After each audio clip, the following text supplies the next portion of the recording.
Let's get into Celebrity Sleaze, presented by McDonald's.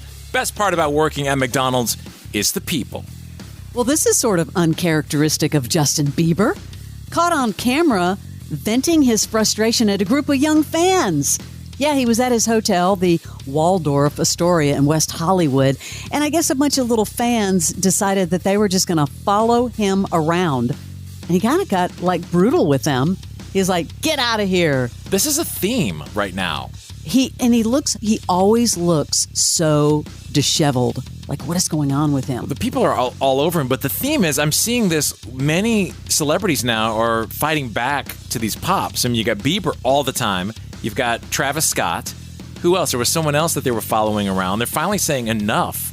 In your face kind of thing, yeah. They're just waiting for anything to happen. Bieber will often, I'll see on TMZ, stop and go, what do you guys want? Do you want me to smile for a picture? I'm not going to smile for a picture right now. Just get out of here. He was going to the hotel to meet his wife, who, as you know, is pregnant, Haley. And I guess initially he kind of politely asked them to back off. But guess what? They didn't. And they just kept following him. Can you imagine what life is like living like that? I feel for the guy. I mean, that must be brutal. Plus, he's driving a damn Cybertruck. Bro, if you want to tone it down a little bit, get out of that first.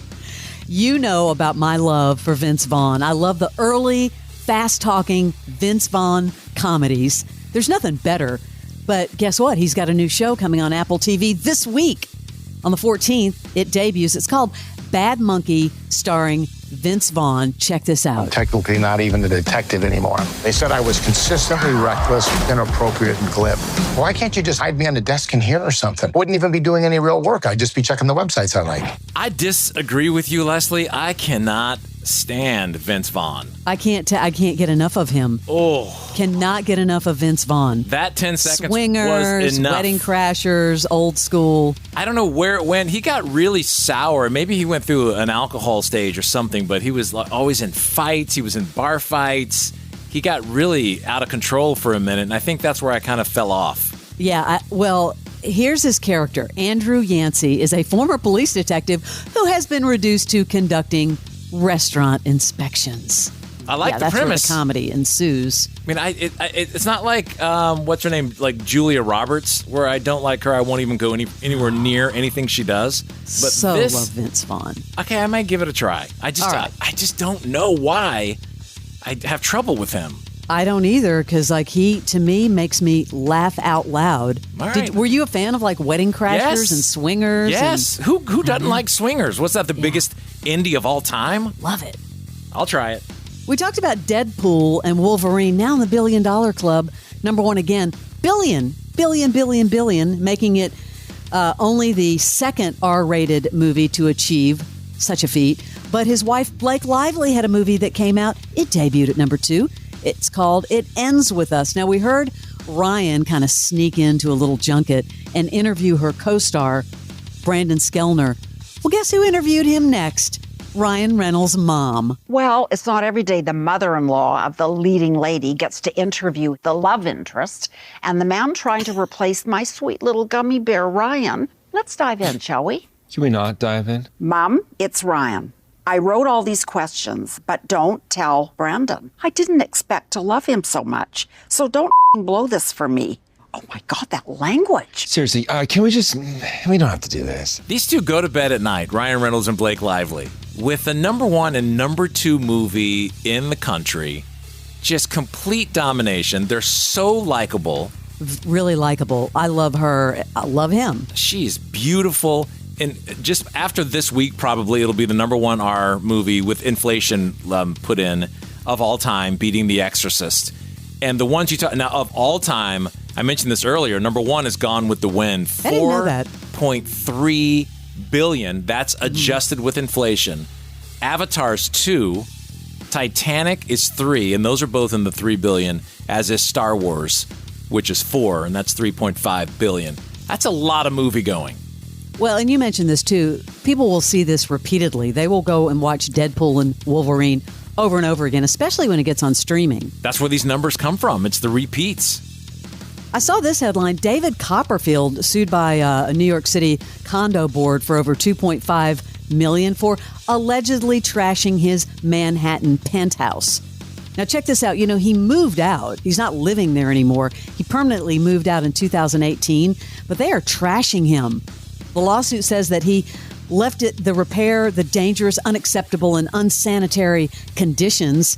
It used to be pristine, and that he is just not a model citizen. Like, they went on and on about him. Of course, his attorneys are saying, yeah, those photos don't really reflect the current state of the apartment. But they're saying it's an insurance claim. But there's all these photos of this penthouse that you know has to be worth billions or millions in just horrible disrepair.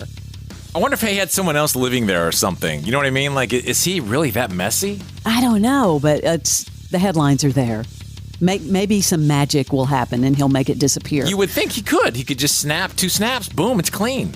Now, you know, with the current election happening, that SNL is going to get into high gear. Oh, yeah. Maya Rudolph returning to play Kamala Harris in SNL. Of course, she recently has, but I guess, you know, she's got an Apple TV series called Loot, and it was going to start season 3 in late August, but it's been delayed. So she has time to do that.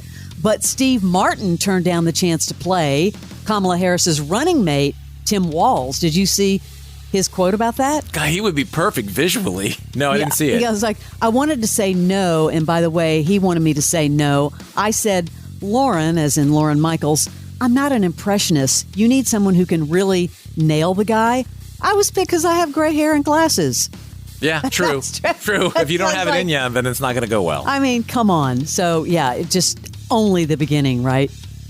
Springsteen, I love when artists do this.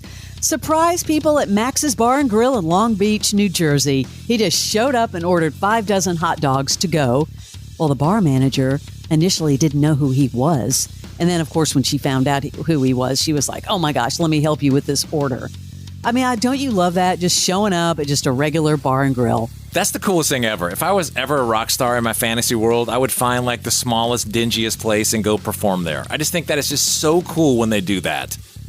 Barnes, Netflix, rocked by a significant data breach, leaving millions of users' personal information exposed. Were you exposed? Well, half of them don't care because they're stealing it anyway. Yeah. So it's somebody else. They're orchestrated already by a bunch of hackers, raising concerns about the security measures in place at the streaming giant. Now, as the news spread, users were urged to change their passwords. I never got that notification. Did you? No, I didn't either. I just got the one about the rates going up. And hey, if you want no commercials, you're going to need to pay more. Again, that's your Celebrity Sleaze. One boss note, just heads up, because this is public knowledge. Jimmy posted that he thinks his wife has COVID. Oh, this is not good. And so Jimmy is going to sleep in another room for 3 nights because he's going to see Springsteen in Pittsburgh, I guess, in a week or something. So if Springsteen goes down, you'll know that Jimmy somehow got it and took it to Pittsburgh. This is a dilemma for JB. You have no idea. Someone needs to alert the boss, because you know how close he gets down there on the stage?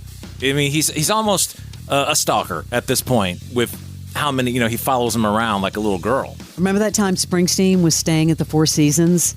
Yeah, Jimmy's lurking outside his window as a window washer. He was like going to the bar every night. Yeah, this is a major dilemma for JB. Don't take the COVIDs to the boss, JB.